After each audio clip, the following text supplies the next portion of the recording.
একসময় মাননীয় মমতা বন্দ্যোপাধ্যায় তিনি বলেছিলেন যে পশ্চিমবাংলায় আমি থাকতে ওয়াকআফ করতে দেব না, এবং আমি যতক্ষণ পশ্চিমবাংলায় রয়েছি ওয়াকআফ নিয়ে কেউ গুলোগুলি করবে না, এবং আপনারা যদি ওয়াকআফ নিয়ে গুলোগুলি করেন তাহলে আমার মতো শত্রু আর কেউ হবে না। কেন্দ্রীয় সেই ওয়াকআফ বিল পাস রীতিমতো মমতা বন্দ্যোপাধ্যায় সমর্থন করলেন। এবার প্রশ্ন উঠছে যে তাহলে মমতা বন্দ্যোপাধ্যায় মুসলিম সম্প্রদায়ের মানুষের কাছ থেকে ভোট নিচ্ছে, আর মুসলিম সমাজের যারা মানুষ রয়েছে তাদেরকে বিপদের মুখে ঠেলে ফেলে দিচ্ছেন মমতা বন্দ্যোপাধ্যায়। একদিক দিয়ে বলা যেতে পারে যে মিথ্যা প্রতিশ্রুতি দিচ্ছেন মমতা বন্দ্যোপাধ্যায়, যারা মুসলিম সম্প্রদায়ের মানুষ তাদেরকে বারবার মিথ্যা প্রতিশ্রুতি দিয়ে যাচ্ছেন মমতা বন্দ্যোপাধ্যায়। আর এই প্রসঙ্গে রয়েছেন একেবারে কলকাতা হাইকোর্টের বিশিষ্ট আইনজীবী আলী আফজাল চাঁদ। তিনি এই প্রসঙ্গে কি বললেন শোনাবো আপনাদের। তুমি কি বলেছিলে? ওয়াকআফ আন্দোলন করতে হবে না, আমি আছি। সিদ্দিকুল্লাহ চৌধুরী সফেদ ঘোড়া মুসলমান লেবাস পরা সেদিনকে কলকাতা রাজপথে হেঁটেছিল। আমাদের মাথার উপরে দিদি আছে, কেন্দ্রের ওয়াকআফ আইন মানছি না, মানবো না, কেন্দ্রের ওয়াকআফ আইন মানছি না, মানবো না। আমাদের মুসিয়া মমতা ব্যানার্জি জিন্দাবাদ জিন্দাবাদ। কোথায় গেল তোমাদের মুসিয়া? সিদ্দিকুল্লাহ চৌধুরী কোথায় গেল? কোন গর্তে ঢুকে বসে আছে? কোথায় গেল তৃণমূলের 42টা এমএলএ? কোথায় গেল হামিদুর রহমান? কোথায় গেল চাপড়া নদিয়ার এমএলএ? কোথায় গেল শওকত মোল্লা? কোথায় গেল তোয়া সিদ্দিকী? রাস্তায় নামো। সেদিনকে রাস্তায় নেমেছিলে তখন আমি অ্যাডভোকেট আলী আফজাল চাঁদ, আমি কোনো টিভি চ্যানেলে যাই না, টকশোতে বহু চ্যানেল আমাকে ইনভাইটেশন করে, কিন্তু আমি যাই না। আমি বলেছিলাম আমি হাইকোর্ট ছেড়ে কোনো জায়গায় যাবো না, আমি হাইকোর্টের অ্যাডভোকেট, হাইকোর্টেই যদি কারোর দরকার হয় আস। একমাত্র সেন্ট্রাল গভর্নমেন্টের স্বরাষ্ট্র দপ্তর থেকে আমাকে ফোন করে এবং ডিডি নিউজের হেড অফিস থেকে ফোন করার ফলে আমি সেদিনকে ডিডি নিউজে টকশোতে 1 ঘন্টা টকশোতে বসেছিলাম। সেদিনকে আমি ইলাবোরেট করে মুসলমানদের ওয়াকআফ সম্বন্ধে আমি ডিটেলস মানুষের সামনে তুলে ধরেছিলাম।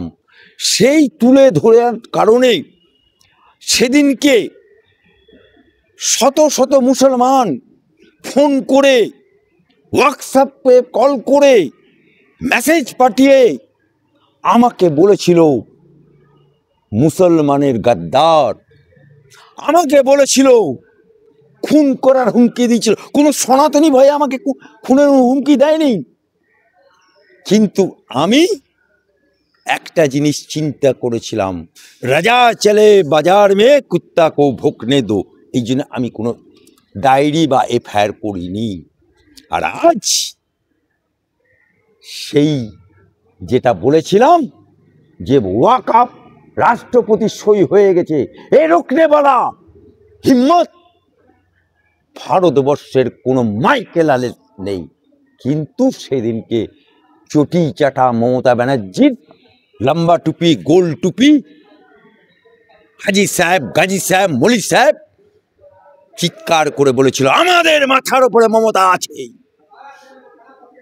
মমতা দিদি আছে, আমাদের মসিয়া আছে। আমি সেই মলি সাহেব, গাজী সাহেব, 42টা এমএলএ, রুকবানুর রহমান, হামিদুর রহমান থেকে শুরু করে আজকে ববি হাকিম যে মন্ত্রী, সিদ্দিকুল্লাহ মন্ত্রী, কেন রাস্তায় নামছে না? কারণ ববি হাকিম নিজেই দারগা রোডে ওয়াকআফের সম্পত্তিতে বাড়ি করে বসে আছে। আজকে যাদেরকে লেলিয়ে দিল, 5টা মুর্শিদাবাদে তরতাজা আমার বাংলা মায়ের, আমার মুর্শিদাবাদে মায়ের 5টা যুবক খুন হয়ে গেল, 35টা মুসলমান আজও জেলে বন্দি আছে, জেল খাটছে।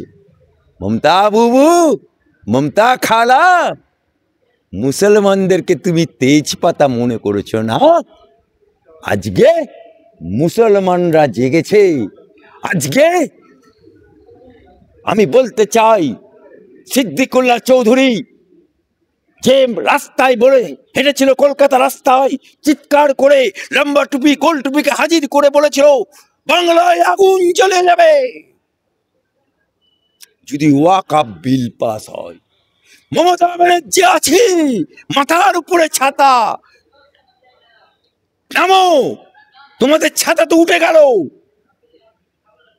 যারা সেদিনকে আন্দোলন করেছিল আমি তাদের প্রতিবাদ করেছিলাম যে মুসলমানদেরকে লেলিয়ে দিচ্ছে, মুসলমানদেরকে রাস্তায় নামিয়ে দিচ্ছে, আপনারা ভুল পথে হাঁটছেন। যে অ্যামেন্ডমেন্ট হচ্ছে সেটা মুসলমানদের উপকারের জন্য হচ্ছে। কারণ যারা রাস্তায় নেমেছিল অর্ধেক লোকই ওয়াকফ কি জিনিস জানে না, মাকে না খায় না গায়ে দেয় সেটাই জানে না। What is the meaning of ওয়াকফ?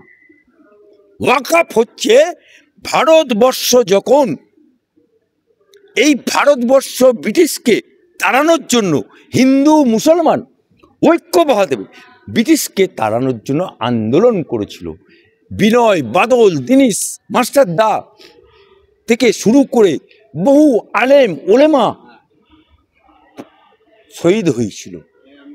তাই আজও ইন্ডিয়া গেটে শহীদের লিস্টে হাজার হাজার মুসলমানের তালিকা খোদিত আছে। সেই মুসলমানদের যখন জিন্না আর গান্ধী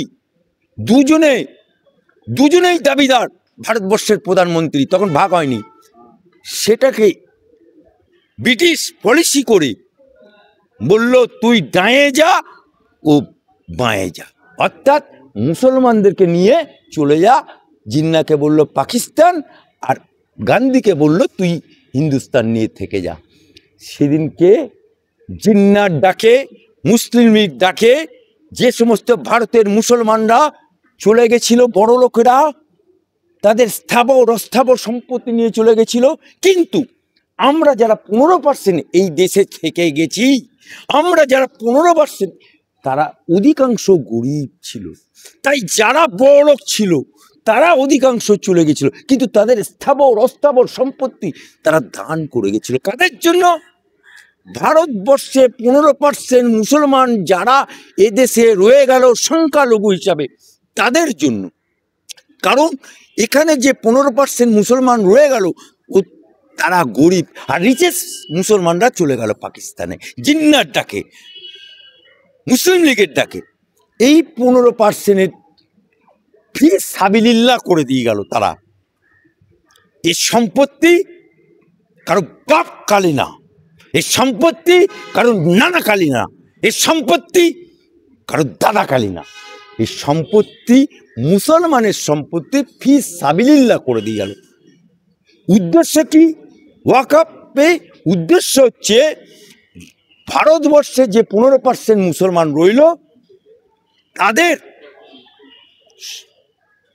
কবর দেওয়ার জন্য সেই সম্পত্তি ব্যবহার হবে, তাদের গরিব এতিম যার বেসহারা তাদের সাহারা দেওয়ার জন্য এই সম্পত্তি ব্যবহার হবে, এই টাকা ব্যবহার হবে, এবং বিধবা তাদের জন্য ব্যবহার হবে, এবং যা অসহায় মুসলমান গরিব নিপীড়িত শোষিত জর্জরিত তাদের জন্য ব্যবহার হবে এই সম্পত্তি। আমি বাংলার ছেলে, বাংলাই বলি, বাংলার কথাই বলি। আমার বাংলায় ওয়াকফের যে সম্পত্তি যে টাকা আছে, সেই টাকা যদি বাংলায় যত মুসলমান আছে সমস্ত মুসলমান প্রতি পরিবারকে যদি কম করে 20 লক্ষ করে টাকা দেওয়া হয় তাহলেও টাকা ফুরবে না, এত টাকা আছে।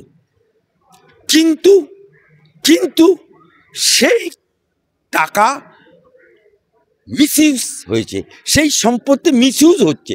সেটা কতিপয় তৃণমূলের লম্বা টুপি গোল টুপি মুসলমানের ওয়াকফের সম্পত্তি কোনো হিন্দু ভোগ করছে না, কিন্তু কোনো হিন্দু ভোগ করছে না। আমাকে মারার হুমকি কোনো হিন্দু দেয়নি, কোনো সনাতনী দেয়নি, দিয়েছে মুসলমানরা। আজকে মুসলমানদের ওয়াকফের সম্পত্তি ভোগ করছে কারা? যারা বলতো যারা আন্দোলনে নেমেছিল, যারা ভোগ করছে।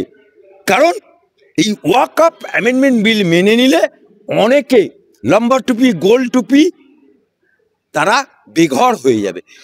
কারা? যারা ভোগ করছে। আজকে বলুন তো, এই যে ইমাম ভাতা দেয়, মুয়াজ্জিন ভাতা দেয়, মমতা ব্যানার্জি আমার হাইকোর্টে এফিডেভিট দিয়ে বলেছে ওয়াকআপ থেকে দিই।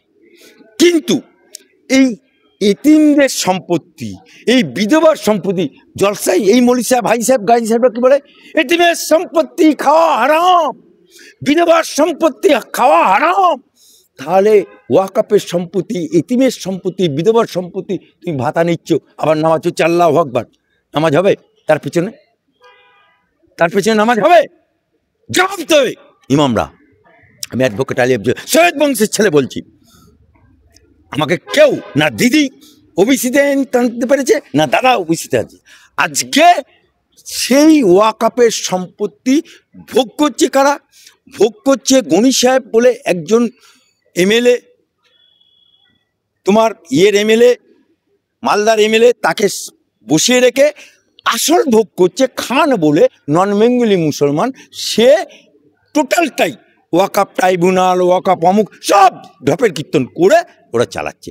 সেটাকেই অ্যামেন্ডমেন্ট করে পুরো কম্পিউটারাইজ যদি হয়ে যায়, পুরো অ্যামেন্ডমেন্ট যদি সংশোধন হয়ে যায়, তাহলে যা তেলা মাথায় আর তেল পড়বে না। হকের সম্পত্তি যারা পাওনাদার, যারা প্রকৃত পাপক, তারাই পাবে।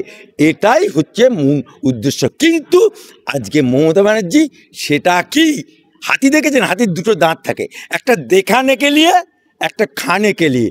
মুর্শিদাবাদে গিয়ে একটা দাঁত দেখিয়েছিল, ওয়াকআপ অ্যামেন্ডমেন্ট হতে দিচ্ছি না, আমি আছি। আর আন্দার কি বাত আজকে প্রমাণ হয়ে গেল যে দিল্লি যেটা করেছে ও সেটা পালতু বিড়ালের মতো মেনে নিচ্ছে।